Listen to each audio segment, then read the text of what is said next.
Welcome to the Anxious Love Coach podcast, the place to be to create meaningful, conscious, secure, long-term partnerships. Here we talk relationship anxiety and creating healthy dynamics with your partners so that you can experience that secure, loving connection where you both feel committed and confident. My name is Natalie Kennedy and I'm your host. I'm a relationship anxiety coach and meditation teacher. I've had a practice for 9 years working with clients battling anxiety. And after experiencing an extraordinary shift in my own healing relative to relationships, now work to combine my personal experience as well as my training to help others trust themselves within relationship. I've been to the edge and back with my partner for my own relationship anxiety and have come out the other side, feeling consistently blessed and at ease in my partnership. I want to pass the tools I've learned along to you to help you trust yourself in relationships and also create magnetic dynamics with your partner. Our partners are our mirrors designed for our expansion, and the challenges exist generally to wake us up to ourselves, not destroy our beautiful partnerships. I believe most mainstream relationship advice today can be a huge source of anxiety and dissatisfaction. So let's jump in and normalize the challenges that we go through, call out the limitations of today's messages about love without being old-fashioned, and awaken our intuition and wisdom. If you haven't yet, be sure to join our communities over on Instagram, TikTok, and YouTube at Anxious Love Coach. You can also request a 30-minute relationship anxiety assessment with either me or my co-coach Sheridan for one-on-ones, or join one of our group programs over on my website at www.anxiouslovecoach.com. I've also got a wonderful relationship anxiety meditation for you as thanks for subscribing to my email list. Thanks for being here and enjoy the show. Hello, welcome back to the Anxious Love Coach podcast. I am recording this at just next to midnight because I am A, inspired at midnight, and B, I am trying to get this done before I go on honeymoon so that you can listen to this while I'm on honeymoon. So I hope you enjoy this episode. Today's episode is 15 things I learned about partnership through Argentine Tango. This is going to be a really fun episode integrating two of my passions, which are relationships and Argentine Tango. Now, why would I use Argentine Tango? Why would I bring Argentine Tango into the Anxious Love Coach podcast? To me, I've been dancing Argentine Tango for 5 years. And I have just recently started to lead Argentine Tango the last 6-7 months. And the more I study it, the more incredible, potent metaphors I uncover through the Argentine Tango. It's different from American Tango, but I can't speak on that. But I feel very confident speaking about Argentine Tango because of my lived experience in it. And it's just one of those hobbies that meets so many different needs at once. It's deeply intellectual, it's deeply romantic and passionate, and it has a lot of variables that I haven't seen in any other dance. I've done a lot of dances. I've done swing, bachata, salsa, a lot of solo dance. I did color guard when I was in high school. So then I've been doing, I started teaching yoga 10 years ago, kind of on and off. So I've definitely been involved in the works of the body. But I find tango to be a partnered moving meditation, and it's just exquisite. So without further ado, today I want to share 15 life lessons, relational lessons, how to be in partnership, how to have a dance in your dynamic, how to have more romance in your sex life and in your partnership. And all of these lessons solidified to me through the metaphors that Argentine Tango brought to me. So without further ado, number 1, it takes 2 to tango, but it takes only 1 to fuck it up. So in a nutshell, a lot of times when we're struggling in partnership, we're wondering, is it me or is it my partner? Because if it's me, I can fix it. And if it's not me, then I can just put all the blame on my partner. And a lot of times we're trying to figure out whose fault was it. And a lot of times it's both. A lot of times we're both actively contributing to a dissatisfying dynamic, and so it's worth owning our side of the street as best we can, while also acknowledging that there are some parts that may have nothing to do with us, and there are some parts that may have everything to do with us. That said, if you're doing everything quote unquote right, it does only take one person to fuck it up. So that is number 1. Number 2, a dance requires opposites / separateness. Otherwise, it's oneness, it's just space. There's just total union, and there's no discernment between the two things, the duality, the light and the shadow. We can call it yin and yang or masculine, feminine, whatever. Polarity is just a matter of opposites. It doesn't necessarily have anything to do with gender. Although you will typically notice in many partner dances that the lead is typically a man and the follow is typically a woman, but that is not always the case. I have led men before, so I've definitely been a lead as a woman dancing with a follower who is a man. So the whole point is there's energies that we agree to. We agree to a role in the dance. So one person kind of is the lead and one person is the follower. The lead is typically holding the vision and is kind of the conductor of the dance, whereas the follower kind of dances inside that vision and supports and subscribes to that vision. It's important when you are coming into a dance, whether that's a tango dance or coming into partnership, believe in equality is what I'm trying to say.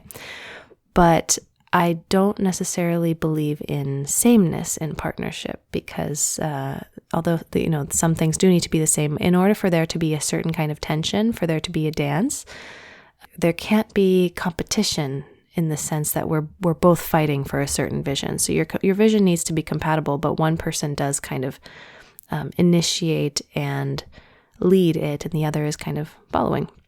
And it's really interesting because these dynamics can flip. we can, it's not like one person is set in this role forever, but there typically are roles. Earlier on in my partnership, I held the vision. I had this idea that I wanted Anxious Love Coach to be this giant empire, and Preston was supporting me. And now I still want, to be involved in Anxious Love Coach, but I'm kind of taking a step back. I'm thinking about having a family and simplifying things. And Preston is kind of more so holding the vision. And I'm just subscribing to it and supporting it. But I'm not so much leading the dance that is partnership right now. And that's beautiful for both of us. So as long as you're in communication, whether verbal or nonverbal, as in the case of a tango, you can change the roles. You can change who's going to lead and who's going to follow. But where a lot of resentment happens is where we're not clear on what roles we're in. So maybe you're in a lead role in the relationship, but you don't want to be in a lead role. You want to be in a follower role. And there's no lead is not better or worse than following. They're just two parts of a dance. And as long as we are in the roles we want to be in, then it's beautiful.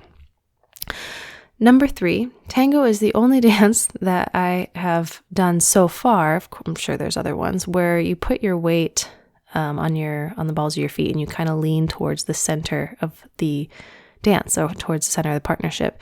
You lean forward as to put your hearts together. It creates almost a triangle shape where your center of gravity is kind of pointing towards the center between the two of you. And it's a very vulnerable shape, actually, because if one person were to suddenly pull away, you might fall flat on your face. And so for that reason, tango teaches us a lot about vulnerability. It's a lot easier to kind of put your weight back in your heels and dig your heels in and not move, but then you have no connection, you have no dance. So tango teaches us to be vulnerable, to lean in, to be willing to fall over if the person we're dancing with decides to bolt. So yes, you might fall, but lean into the middle. Keep your weight forward. Commit to the person you're dancing with. Put all your weight in, right? And yes, you might fall. You might get your heart broken, but do it anyway. Number 4. Tango lesson number 4. Stay in your axis. Tango is a beautiful dance in that our spine is our axis, and we don't try not to bend the spine. We try not to wiggle the spine. We merely rotate on the axis of the spine. And so I know I mentioned, that we're kind of in a triangle shape, but it is very important to stay in your axis and not dump all of your weight onto your partner. To me, this metaphor works to describe avoiding a sort of codependency. When we I see this a lot. I used to do it as a follower. I used to dump all my weight on my partner, and then they would inevitably collapse under my weight and be unable to lead me well because I was just dumping so much onto them. I would also resent my partner for not being able to catch me, not being able to hold me, but I was just giving them too much. I was not pulling any of it back and taking ownership of my own weight and staying in my axis. I also noticed that sometimes we focus so much on what our partner is doing that we're not noticing what we're doing. Kind of like how I said it takes two to tango.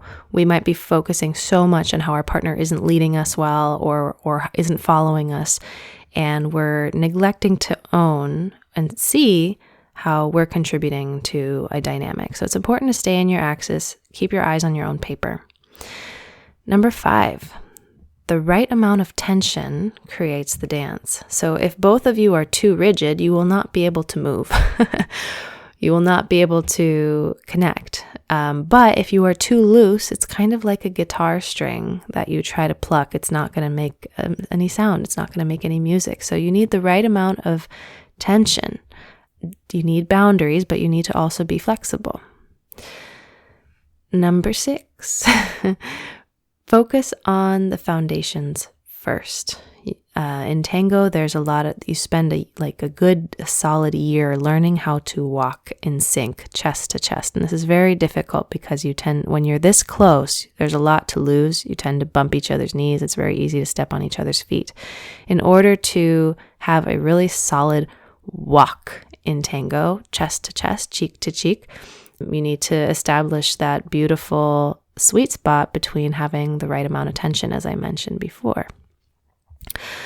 And then only once you have a solid foundation, you can start adding these cool embellishments and kicks and flicks. If you ever watch any tango videos online, you'll notice that a lot of times the follower has these beautiful leg embellishments and swooping movements, and it's just beautiful. But you can't add the embellishments at the expense of the foundation, right? So, where you're not going to hang paintings on a wall that isn't established. You're not going to put art on a house that doesn't even have secure walls and a foundation that's sturdy. So, before you start dressing it up, make sure that your foundations are set, right? Number 7. This one is really big. For those of you that struggle with FOMO or relationship anxiety, this one is actually a really big deal.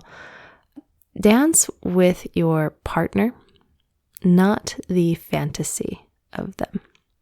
Dance with your partner, not the fantasy of them.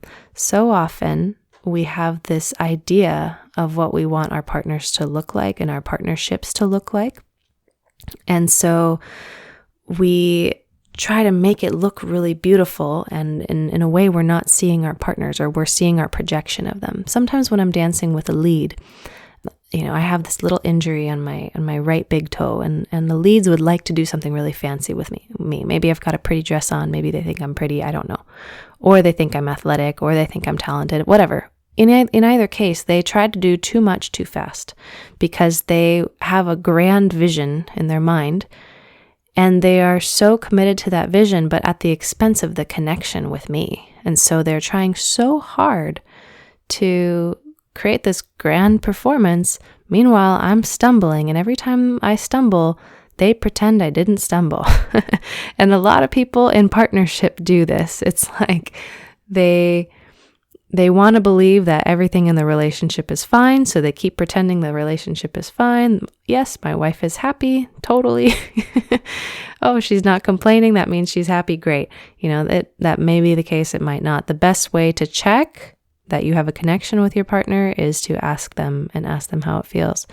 And if your partner starts tensing up, or they start resisting you a little bit, the best way to proceed is not to pretend that they're not resisting you, or pretend that things are fine. The best way to do it is actually slow down, pause, and get attuned and address things, and don't sweep them under the rug. Number 8. That said, here's a paradoxical message.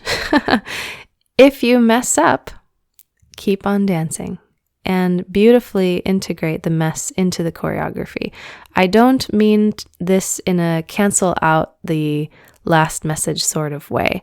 What I mean by this is don't stop, freak out, start whining and crying. I mean, in certain contexts, this can be very nice, but you don't need to announce every time you messed up. You don't need to collapse into shame and blame every time something goes wrong. You can just clean it up, get it tuned, and keep going. You don't need to make meaning about your worthiness. You don't need to make any meaning at all. You can just keep on going. And you can also hold the vision that this is all part of the process. So it wasn't necessarily a mistake. It was a lesson. It was a variation that you can integrate into the overall plot of your dance or the plot of your relationship. Thanks. Number 9. This one is really beautiful. The dance gets better with time, with the same partner. But if this dance sucks, there will be others. Similarly, just like in relationship, it's not a guarantee that every single person out there you're going to just vibe with. Sometimes I look at a person on the dance floor and I think, ooh, I would really like to dance with that person. I bet they're really fun. They look like they're having a great time, or they look like a great lead, or they look like a great follow based on what I'm seeing. But then as soon as I dance with them, it's actually not so great. So just like in real life, sometimes you'll have immediate chemistry with people, and it could be that you genuinely vibe well, or it could be luck. In that moment, you had a good dance, the song was good, the conditions were good, both of you were in a good headspace, and you just happened to vibe that day. It doesn't mean necessarily anything about your compatibility as dance partners long term. It could have just been a fluke. And the opposite can happen, where you think it's going to be great and then it's not.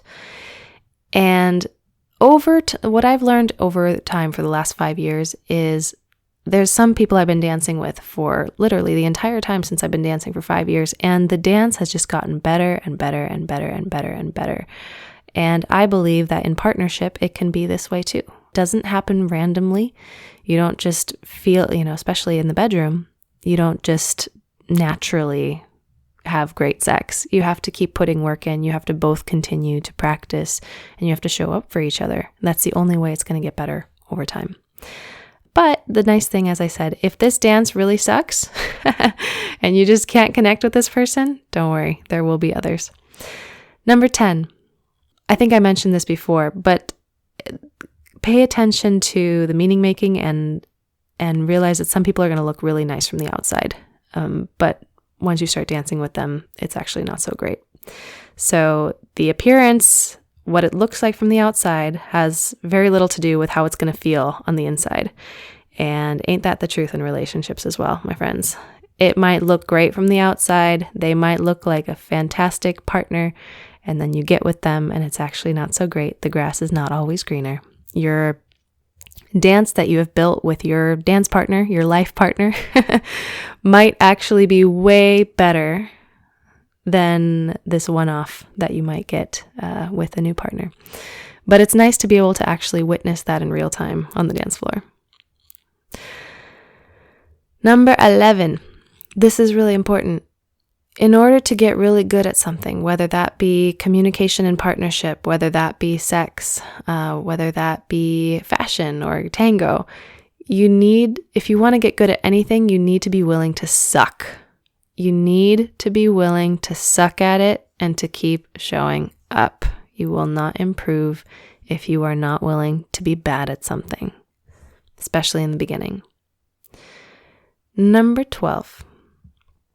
The best dancers, aka the best partners, will make you fall in love with yourself. It is not so much them. So when you fall in love with someone, you're not, and I'm using the word love kind of in terms of infatuation.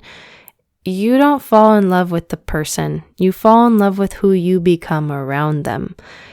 And it's the same with a dance partner. A dance partner that you really love dancing with, it's not that you love their dancing. It's how they make you see yourself as a dancer. So that's a big discernment to make, because once you realize this, you realize that you can be a dancer without a partner. You can you can love your own movements regardless of what another person is necessarily doing. If there's certain embellishments that your dance partner gets you to do, in theory, you can find pockets where you can do this with anybody. And so if you can love yourself, then you don't need to wait for someone to give you permission to love these sides of you. A little bit of a stretch of a metaphor, but I think that you get the point. Number 13. This one is a little bit of a back and forth. Tango is very much a conversation. And in conversation, you need to give your partner a chance to respond to you before you speak again. Otherwise, you will be interrupting them. So I see this often both as a lead and a follow in tango. The lead kind of initiates and says, hey, you want to do this? You want to step back with your left foot? And then the follower will be like, yeah, I want to step back with my left foot. How far? And then the lead will say, this far. And she'll be like, okay. But we need to wait for her to actually arrive in the place that the lead intended for her to get to before we proceed. Otherwise, we are just cutting her off constantly. So a good analogy of this, and I literally see people do this sometimes in conversation. They'll ask you a question, and before you have finished responding, they will interrupt you and keep going with whatever they have. Maybe they'll ask you another question, or they'll change the subject, or they'll reroute it back to them. So they really didn't ask a question to you. They just said something to you and kind of convinced themselves that they're dancing with you, but really they're kind of dancing with themselves. So when you ask a question, wait until your partner has actually finished responding to you before you respond again. Don't interrupt your partner. It's very unpleasant in the dance floor as well. Number 14. This one is very interesting as well. In order to have a beautiful dance, you need to get comfortable in the stillness, the delay, the pause, the lingerings, without rushing to fill it. Tango is one of the only dances that I know that doesn't follow a time structure. So salsa, for instance, you step on 1, 2, 3, you pause on 4, you step on 5, 6, 7, and you pause on 8. That structure does not change. You're always stepping on 1, 2, 3, 5, 6, 7, and then swing. It's also the same, not those exact steps, but in general, there's certain steps that you consistently step on. Tango does not follow these rules. So sometimes you can take a lot of teeny tiny, really fast steps in sequence, and other times you can have a long extension that's very musical. And so tango, Argentine tango in particular, allows for a musicality in the movement that I have never really seen before. And it's one of the reasons I love it so much, because you can create so much tension by creating variety and speed and so much circular movement and traveling. And there's so much room for interpretation. It's also one of the things that makes the dance probably one of the hardest dances of all time, in my opinion. Because there's just so many freaking variables that I notice other dances don't have. But anyway, one of the things that is in Argentine tango that I don't see in any other dance is these long holds and pauses and lingerings, and like you can just hang out in a moment with your partner. You can drag a moment out and linger and hold it and breathe. And it's absolutely spectacular. And it's where a lot of erotic energy lives. But if you don't know how to be in a lingering moment, if you don't know how to hold an awkward silence without cracking a joke, or without, jumping into a movement, or switching the role, like if maybe the lead intended for us to take a pause here, but as a follower are uncomfortable with it, and so you start initiating, and now you're the lead in a weird way. So it's like, I don't want to be in this uncomfortable silence, so I'm going to take control of the situation. This happens a lot, in partnership. If you want your partner to step it up more, especially maybe ladies who are in relationships with men, or any feminine beings who want their partners to be more potentially masculine, If you want him to lead, you need to be comfortable with waiting. You need to be comfortable with giving him space without being like, never mind, he's taking too long. I'm going to do it now because he's never going to do it, right? So it's like, whoop, in that moment, we switched into kind of our masculine, or we might use the word like we might switch into the lead role. We're taking over control. We're becoming the initiators because we weren't willing to wait long enough for them to initiate. So I'm not saying there's no context for taking over the control, but what I am saying is notice where you're doing it unnecessarily. A lot of times there is a lot of wisdom in waiting for your partner. Wait for the next thing. Wait for the next message.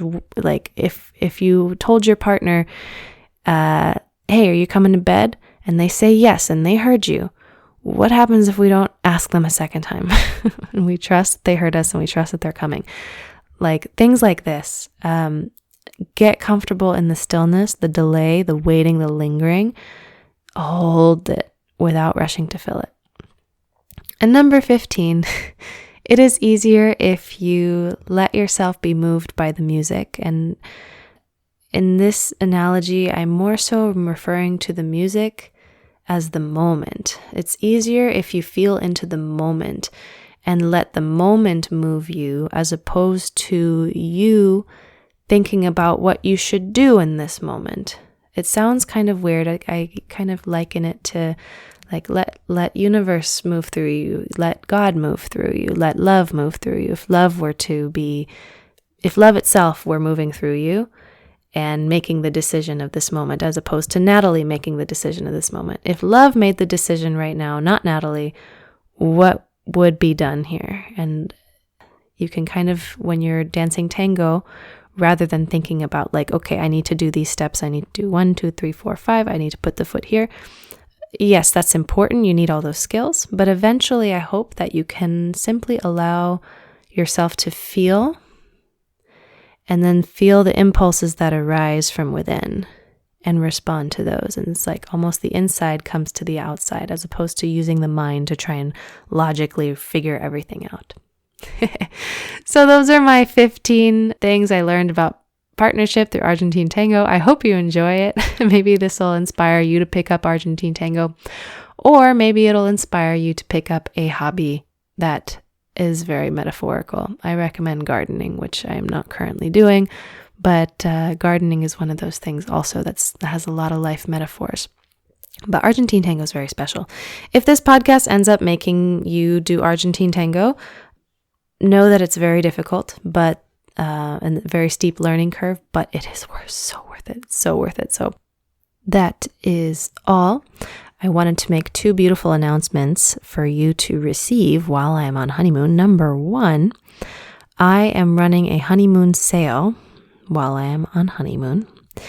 You can access any of my online courses like Both Feet In, Quit Comparing Your Relationship, Conscious Communication course. All of these are going to be available for 30% off with the code HONEY30. And I am running this through March 25th. I have a feeling I might have said April 1st in my last podcast. Either way, I am overwriting that. It is now March 25th because that is the day I actually get back from honeymoon. So if you are interested in enrolling, now is the time. I don't typically run sales for 30% off. So now is the time to take advantage of it. And I certainly don't run them for a month. My goodness. So enjoy. It is my gift to you while I am abroad, along with these little podcasts.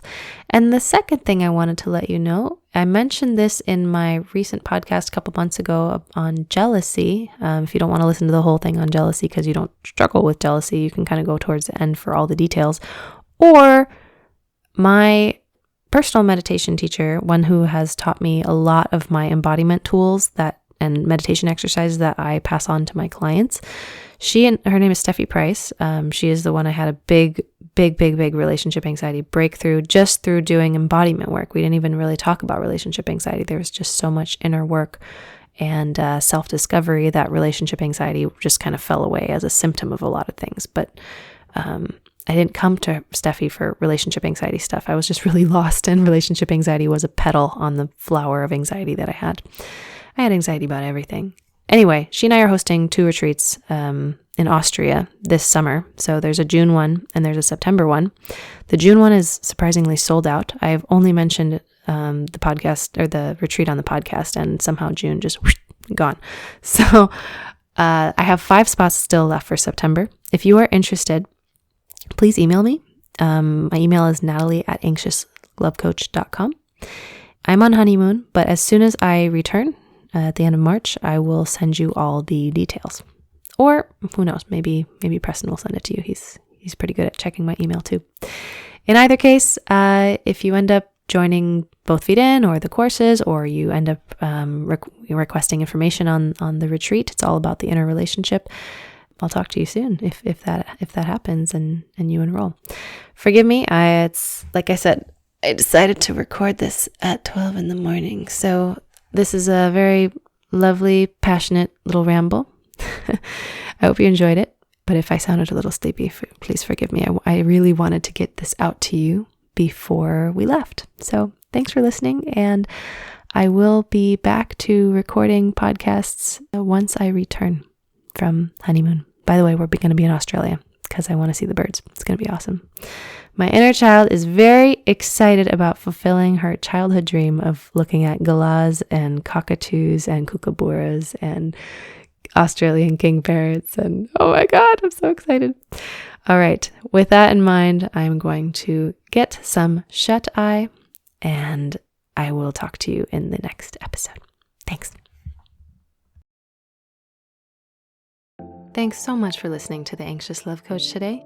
If you loved this episode, please hit that subscribe button, leave a review, and follow me on Instagram, TikTok, and YouTube, and maybe share it with someone that you believe might benefit from these perspectives. Please also subscribe to my email list at www.anxiouslovecoach.com, as I'm trying to reduce my reliance on social media. In exchange, you will receive my free relationship anxiety meditation and more supportive tools sent your way. If you would like to work with me, head on over to my website at, again, anxiouslovecoach.com to explore different tiers of coaching options and online programs. Thanks again for listening, and catch you in the next episode. Have a blessed day.